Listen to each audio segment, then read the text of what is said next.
trabalhar melhor, né, a partir de questionamentos, considerações.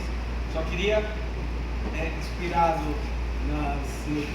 nos dados não tão felizes de Gabriel e Marco falando para a Funjop, acho que um dado que é importante, e aí também já coloco, já para esse segundo momento, para quem quiser colocar considerações. Eu acho que tem um desafio muito grande para o Ministério da Cultura, né? Como que, enfim, está se vendo, é passível, a gente consegue ver o esforço do Ministério da Cultura em fomentar mecanismos para as estruturações dos sistemas estaduais e municipais de cultura, nos municípios, nos estados, não só o repasse financeiro, mas o repasse financeiro dá esse estímulo, vem-se cada vez mais tentando se afunilar, para 2027 tem que ter tal coisa, tem que se ter adesão, tem que se ter as coisas, mas como que a gente consegue que os municípios e os estados não sequestrem esses recursos para fazer parecer que são seus, para não aplicar suas políticas locais, ou executar, ou pior, executar esses recursos federais como se fosse seu e executar de uma maneira precária. A LPG, dados do painel do link, a pior capital e execução percentual dos recursos da LPG foi João Pessoa. A pior capital do Nordeste e a segunda do Brasil. Os dados estão lá na plataforma. Mais de R$1 milhão. Ou a Funjop já devolveu, se foi atualizado, ou ela ainda não devolveu e o Ministério está pressionando para que ela devolva, porque precisa devolver. Já perdeu o prazo, não pode se executar. R$1 milhão. Isso é 1/6 de todo o recurso que a Funjop geriu da LPG. Então, R$1 milhão. Então, é muito dinheiro. Como que fica? Não construiu o cinema, era bem o recurso das salas de cinema.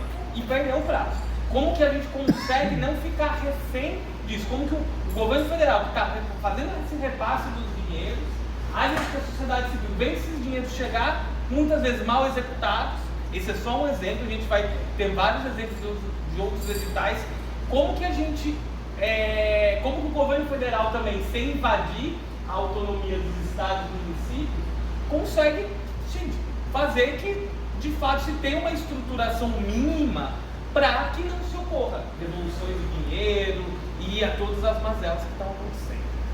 Enfim, uma fala mais geral, assim, não para ser respondida, mas para a gente pensar a partir de um dado que eu particularmente acho sério, porque ainda se faz campanha e se faz promoção de que João Pessoa foi a cidade que mais recebeu recursos da LPG na Paraíba. É lógico, é a mais populosa, vai ser a que mais executou, mas percentualmente isso mostra como que é necessário uma rede de concurso, ter concurso público para ocupar a fundação, que não fique com os cargos comissionados. Tem mais de 300 funcionários, mas às vezes opera com 3, 4 na prática mesmo. Então, enfim, queria abrir para vocês estar participando, quem quiser comentar, fazer inscrições, perguntas, comentários gerais, comentários específicos para cada um dos convidados ou convidadas.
sentindo, né, essa dificuldade, por exemplo, de contato e de fortalecimento por parte, por exemplo,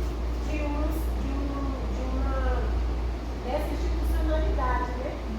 Como é que o escritório do MIC, por exemplo, pode estar colaborando para que, em iniciativas como essa, já que está sendo colocado, por exemplo, a importância do Fórum dos Fóruns como, né, um ente da sociedade civil, a sociedade civil a fazer uma atividade como essa de formação, sendo que eu entendo, por exemplo, que seria importante muito mais o papel das instituições do Estado, não a nos formar no sentido de dizer como, mas a fomentar, porque vejo também a precarização que está sendo a realização desse seminário, né? Porque realmente não temos recursos, eu mesmo fui fazer xixi ali no buraquinho no escuro, porque a universidade está fechada e não tem banheiro, né? Então, anatomicamente para homens é massa, mas para mulher é mais complicado, embora a gente faça xixi mesmo no carnaval, né?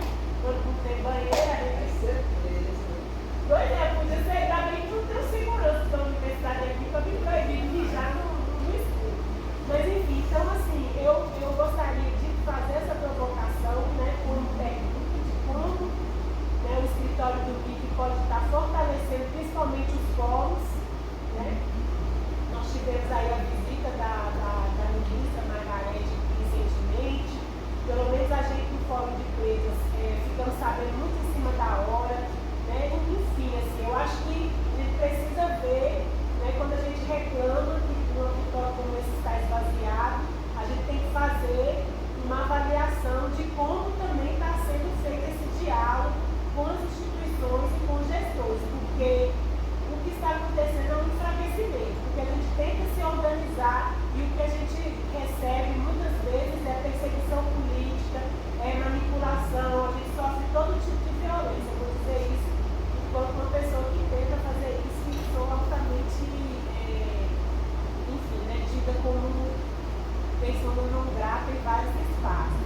E aí, agradecer, né, a Gabriel pelos dados que ele traz e fazer, né, no sentido de que ele comente, né, como um pesquisador, como um trabalhador da cultura, né, na área da produção cultural, como é que ao longo desses anos, por exemplo, ele tem visto esse diálogo, né, com os gestores, com as instituições, com esse corpo técnico que pensa a cultura aqui, né, trazer, né, para você, por exemplo, a gente também pensar como é que foi a inserção, naquele contexto de pandemia, de pessoas que nunca tinham sequer ouvido falar do sistema de cultura, pessoas que fazem cultura, que aí eu vou trazer um exemplo em massa aqui, que são as pessoas pretas na periferia, são pessoas que estão fazendo a cultura diariamente, mas o acesso ao direito de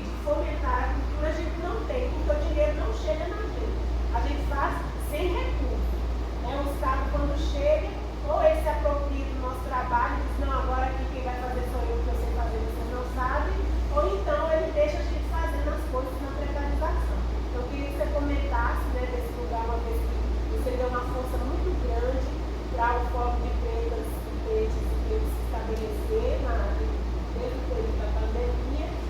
E a pergunta para Marcos Arca, ele faz uma fala ali, né, sobre possibilidades de a gente superar essa política de editais para entrar, né, para uma coisa que seja mais democrática, mais acessível, e aí realmente é uma questão que fica, né? Porque se não for os editais, mesmo com todos os problemas, como é que a gente pode fazer? Porque uma realidade os editais, por mais que se tente né, falar que é democrático e tal, a realidade é essa. A população negra, os fazedores de cultura pretos e pretas, de periferia, das diversidades, né, povos indígenas, povos de tradição comunitária, ribeirinhos, ciganos, enfim, toda a diversidade, a política não chega, porque ainda continua sendo uma forma burocrática, no sentido de que não nos deixam dizer como a gente quer que a política seja feita. Eu lembro que quando a gente entrou, mesmo sem entender nada